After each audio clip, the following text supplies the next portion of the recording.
always looking to teach and to tell others about how he overcame personal obstacles in his own life. And yes, the fun, sweet, endearing videos that we all came to know and love during the COVID-19 pandemic.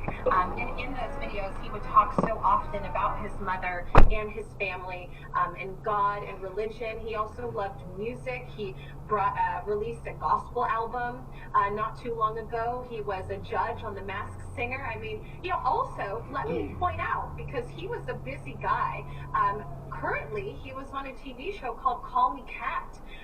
So, he's been very, very active in television, like I said, winning an Emmy Award for his role in Will and Grace, and always just bringing joy and laughter. Such a kind human being. And a true talent. I just imagine so many people now going back and will be watching his old videos. Our thoughts are with his family. Chloe Milas, thank you so much. An alarming new report is more evidence of the toll the coronavirus pandemic took on children across this country. Now, this is called the nation's report card. And it found that 4th and 8th graders had the biggest ever test score decline in math since the assessment started more than 30 years ago. And this was during some of their most formative years. Their reading skills also dropped significantly. U.S. Education Secretary Miguel Cardona told CNN today that it's imperative to turn this around. If this is not a wake-up call for us to double down our efforts and improve education, even before before the pandemic, then I don't know what will. We need to make sure we have highly qualified teachers in every classroom. We have programs for students after school, in the summer. We know what to do. We just have to make sure we have the urgency across the country to get it done.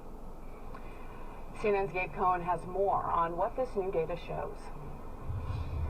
An alarming snapshot of learning loss from the pandemic. New test results from the nation's report card show in most states, 4th and 8th graders are falling behind in reading and math.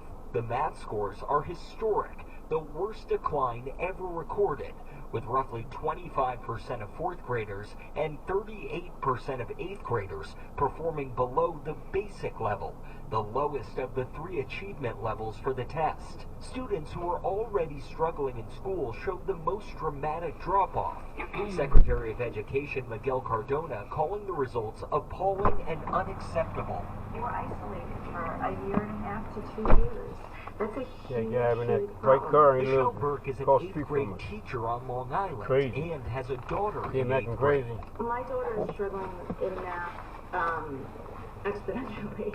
A lot of the things that we're seeing emotionally, behaviorally, are putting a huge strain on what you're seeing in the classroom. Huge strain. The findings